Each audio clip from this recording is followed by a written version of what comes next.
परमात्मा की खोज है, परमात्मा की चाह है। आत्मा का परम सहारा परमात्मा है, और जो आत्मा को सुख मिलेगा वो परमात्मा से मिलेगा। परमात्मा हमारे प्रारब्ध के कर्मों को भी नाश कर देता है। परमात्मा के गुणों में ये भी है कि परमात्मा परमेश्वर पूर्ण ब्रह्म हमें साप से भी मुक्त कर सकता है, श्राप से। जैसे हमें इन 3 तापों से भी परमात्मा मुक्त कर सकता है। तो ये सभी लक्षण परमात्मा में होते हैं। प्रथम लक्षण जो हमने लिया है कि भगवान श्री कृष्ण ने मोरध्वज के पुत्र ताम्रध्वज को आरे से, एक आरी से 2 फाड़ करवा के उसके माता पिता से, क्योंकि पहले साधु संतों के विचारों आदेश का बहुत पालन करते थे, श्रद्धालु व्यक्ति होते थे, और वो समझते थे कि ना जाने किस वेश में भगवान ही आ गया हो, इसलिए संत के आज्ञा का वो पालन करते थे। उस समय संत लोग जो है बड़े सिद्धि युक्त होते थे। सिद्धि क्या होती है कि ईश्वरीय भक्ति से, परमेश्वर की भक्ति से उन्होंने कुछ संग्रह कर ली होती है। पावर परमात्मा की ही पावर को संग्रह कर लेते हैं। जैसे इन्वर्टर होते हैं, इन्वर्टर चार्ज कर दिए जाते हैं तो वो उनकी बैटरी चार्ज हो जाती है, कुछ समय के लिए बहुत कार्य काम चलाऊ कर देते हैं। तो वो पावर है कहाँ से ग्रहण की उसने? थर्मल प्लांट से। तो एक इन्वर्टर थर्मल प्लांट जितना कार्य नहीं कर सकता, इतनी क्षमता उसकी नहीं हो सकती। तो जितने भी ऋषि महर्षि जिनमें सिद्धियाँ थी, जिन्होंने 7 समंदरों को पी लिया फिर वापस छोड़ दिया, जिन्होंने पहाड़ उठा लिए, आकाश में उड़ गए, ये इन्वर्टर थे। और जैसे श्री कृष्ण जी ने ताम्रध्वज को जीवित कर दिया, सुदामा जी का महल बना दिया, ये श्री कृष्ण तक भी इन्वर्टर थे, वो थर्मल प्लांट नहीं थे। अब ये एक बार ये बात जो दास ने कही है तो ये बड़ी खटकेगी उस व्यक्ति को जिसने आज तक ये तत्व ज्ञान नहीं सुना और लोक वेद से वो रंगा गया है। लोक वेद किसे कहते हैं? जो दंत कथा होती है, सुना सुनाया ज्ञान, अक्षेत्रीय ज्ञान, एक दूसरे से सुना हुआ ज्ञान, उसको लोक वेद कहते हैं। पुण्यात्माओं, श्री कृष्ण जी और अर्जुन मोरध्वज राजा के घर चले गए एक साधु रूप बना के। उस दिन मोरध्वज अपने पुत्र ताम्रध्वज को राज्य अभिषेक कर रहा था, और साधु संतों के वहाँ आगमन को बहुत शुभ मानते हैं। ऐसे शुभ अवसर पर उनका आशीर्वाद प्राप्त करते हैं। उनका आशीर्वाद प्राप्त करने के लिए उनकी प्रत्येक आज्ञा का पालन करते हैं, उनकी सेवा शुश्रूषा करते हैं, जिससे वो प्रसन्न हो जाए। उनको प्रसन्न करने की हर संभव कोशिश की जाती। तो श्री कृष्ण जी ने एक माया से, अपनी सिद्धि से एक सिंह बना लिया, शेर बना लिया, और दोनों पहुंच गए राजा मोरध्वज के बाग में। जब राजा को पता चला कि साधु संत आए हैं, उनको संदेशा भिजवाया कि आओ महाराज भोजन पाओ। लेकिन श्री कृष्ण जी ने कहा कि राजा स्वयं हमें आमंत्रित करने आएगा तो हम प्रवेश करेंगे उसके घर पर। राजा को पता चला, मोरध्वज तुरंत चल पड़ा नंगे पैरों और भगवान से अर्ज की, घर पे ले आए। घर पे विराजमान हो जाने के उपरांत आसन दिए और कहा भगवान भोजन पाओ। श्री कृष्ण जी जो साधु रूप में थे, पहचान नहीं पाए थे मोरध्वज, उनको संत मान रहे थे कि जो आज्ञा महात्मा। तो श्री कृष्ण जी ने कहा कि मोरध्वज पहले हमारे सिंह को भोजन खिलाओ, शेर को। जो आज्ञा महाराज, मोरध्वज ने कहा। श्री कृष्ण जी साधु रूप में श्री कृष्ण जी ने कहा कि बात सुनो, ये शेर जो है, ये सिंह किसी पशु पक्षी का मांस आहार नहीं करता, ये नरभक्षी है, ये मनुष्य खाता है, मनुष्य का मांस चाहिए। कि जो आज्ञा महाराज, मोरध्वज ने कहा। फिर श्री कृष्ण जी ने कहा कि कहीं कोई पल्लेदार को पकड़ जावे, उसका मांस नहीं खाएगा, ये मांस खाएगा तुम्हारे एक परिवार के सदस्य का। तब मोरध्वज ने कहा जो आज्ञा महाराज, कि जाओ फिर करो तैयार। अब मोरध्वज ने ताम्रध्वज और रानी से कहा कि साधु महात्मा आए हैं, उनकी कंडीशन है कि पहले सिंह को भोजन कराना है और शेर मांस मनुष्य का खाएगा, और यहाँ तक भी उन्होंने कह दिया है कि ये मांस आपके घर के सदस्य का ही खाएगा। मोरध्वज जी ने कहा कि देखो पुत्र सियाना हो गया, युवा हो गया है, राज्य अभिषेक अभी इसको कर देते हैं, ये अपना राज्य संभालेगा, तुम माँ और पुत्र दोनों राज्य करना, और मेरा काम पूरा हो चुका है, और मैं साधुओं के सिंह का भोजन बन जाता हूँ। तब रानी ने कहा देखो मैं पतिव्रता स्त्री हूँ, और पतिव्रता स्त्री से पहले उसका पति यदि मृत्यु को प्राप्त हो जाता है तो उसका जीवन नरक होता है, मैं नहीं जी सकती। और मेरा काम क्या था? मेरा काम था आपका वंश चलाना, आपका वंश चल गया, अब मेरा क्या काम रह गया? लड़के का ब्याह कर लेना, दोनों पिता पुत्र अपना कार्य कर, राज्य संभालो, बच्चा अयाना है, ये राजकाज को ढंग से नहीं समझ पाएगा, आप इनकी हेल्प करते रहना, और मुझे आहार बनने दो सिंह का। तब लड़का कहता है ताम्रध्वज के माता पिता, मैं माता पिता के ऋण से मुक्त नहीं हो पाया हूँ, अभी तक तो मेरी आपने सेवा ही सेवा की है, मैं तो आपकी कुछ सेवा कर नहीं सका, इसलिए मैं सिंह का आहार बनूंगा, आप मुझे पितृ ऋण से मुक्त होने दीजिए। अब वहां भगवान श्री कृष्ण से जो साधु रूप में बैठे थे उनसे आकर कहा,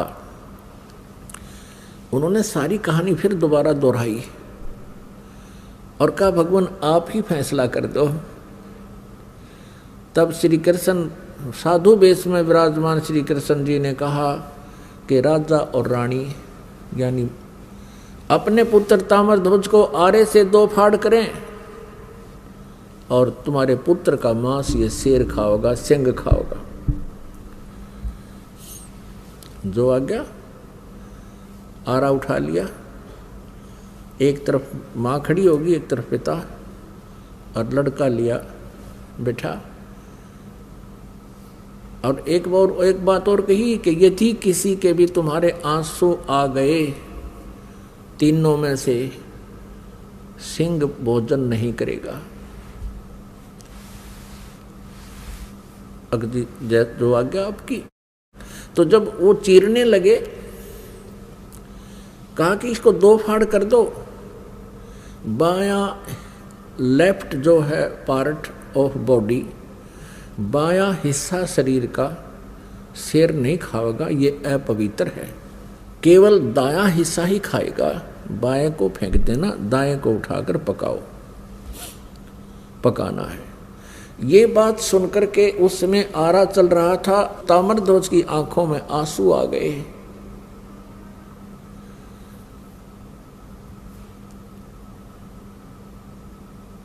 तो श्री कृष्ण जी साधु वेश में थे, उठकर चल पड़े कि तुम तो रो पड़े भाई, तुम्हारा सही प्यार नहीं प्रभु में, तुम्हारा कच्चा प्रेम है, ये मांस नहीं खाएगा। तब तक ताम्रध्वज मर चुका था।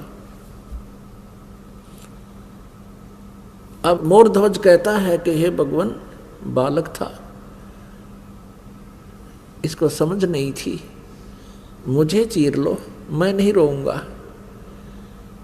तब रानी कहती है आप रूठ को मत जाओ, मुझे आहार बना लो, हम नहीं रोएंगे, बालक था। इस बात से वो बड़ा प्रसन्न हुआ। श्री कृष्ण जी साधु रूप में वापस आकर बैठ गया और लड़के को जीवित कर दिया। तब लड़का जीवित हो गया। ताम्रध्वज ने कहा कि प्रभु मैं रोया इसलिए था, मैं कोई इसलिए नहीं रोया था कि मेरी जान जा रही है, मैं इसलिए रोया था कि मैं इतना नीच व्यक्ति हूं कि मेरा आधा ही बॉडी, आधा ही शरीर आपके काम आया, मैं तो इसलिए रो रहा था। अब उसको जीवित कर दिया। अपने आत्माओं, इन कथाओं से हमने बहुत कुछ सीखना होता है। अब ये तो कुर्बानियां की मोरध्वज जी ने श्री कृष्ण जी के लिए, एक परम संत पूर्ण परमात्मा मानकर। अब उनका कोई से का कल्याण नहीं हो सकता था, ना श्री कृष्ण का कल्याण हुआ, ना श्री कृष्ण उनका कल्याण कर सकते थे। लड़के को जीवित कर देना, इन प्रभुओं में गॉड पावर होती है, जैसे इन्वर्टर वाली। एक इन्वर्टर की क्षमता होती है वो केवल 2 बल्ब भी जगा सकता है।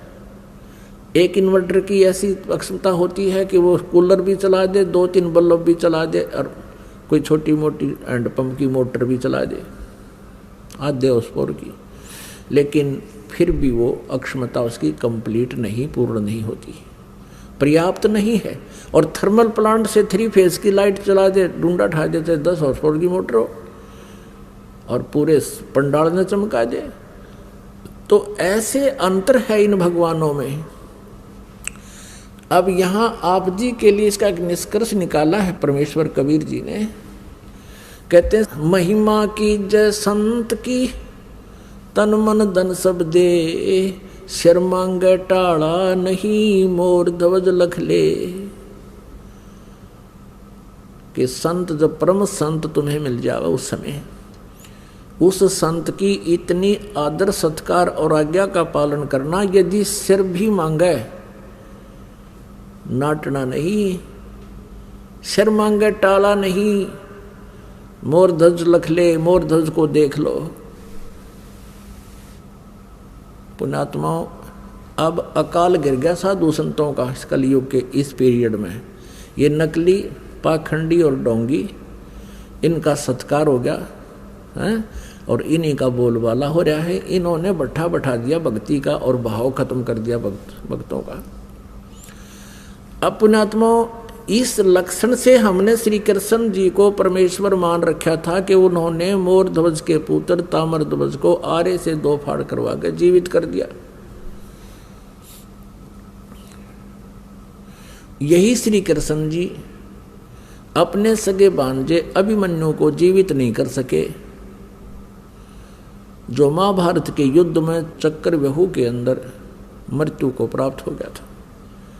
सुभद्रा रो रही थी, जो श्री कृष्ण जी की बहन थी, अर्जुन के ब्याही थी। सुभद्रा पुत्र था अभिमन्यु। 5 पांडव रो रहे थे, सुभद्रा रो रही थी, श्री कृष्ण रो रहा था और पांडवों का कुल नाश हो रहा था। श्री कृष्ण जीवित नहीं कर सके। वहां तो पंगा पा दिया, जाके खुद चरवा के जीवित कर दिया लड़का मोरध्वज का पुत्र, और वहां सुभद्रा पुत्र को श्री कृष्ण जीवित नहीं कर सके। तो परमेश्वर कबीर जी ने ये बताई है भिन्नता कि श्री कृष्ण जी उर्फ विष्णु जी, श्री कृष्ण जी विष्णु जी समझो, विष्णु जी के अवतार, उन्हीं की आत्मा यहाँ देवकी के गर्भ से उत्पन्न हुई थी। और ये केवल 4 भुजा के और 16 कला के भगवान हैं। इनके जो पिताजी हैं वो ब्रह्म है, शरपुरुष भी इसे कहते हैं। वो 1000 भुजा का भगवान है और उसकी 1000 ही कलाएं हैं। तो इस प्रकार इनकी हॉर्स पावर समझो, ये हॉर्स पावर है, ये 16 हॉर्स पावर के हैं। इनका पिता 1000 हॉर्स पावर का है और अक्षर पुरुष है वो 10,000 हॉर्स पावर का है। और ये परम अक्षर पुरुष, सत्य पुरुष, ये इसकी हॉर्स पावरों की कोई गिनती को ना, असंख्य, अनलिमिटेड। तो जो कार्य पूर्ण परमात्मा कर सकता है, ये अपूर्ण भगवान नहीं कर सकते। जो कंप्लीट गॉड जो काम कर सकता है, इनकम्प्लीट गॉड नहीं कर सकते। और यही पूरे सदग्रंथों में यही संदेश दिया है।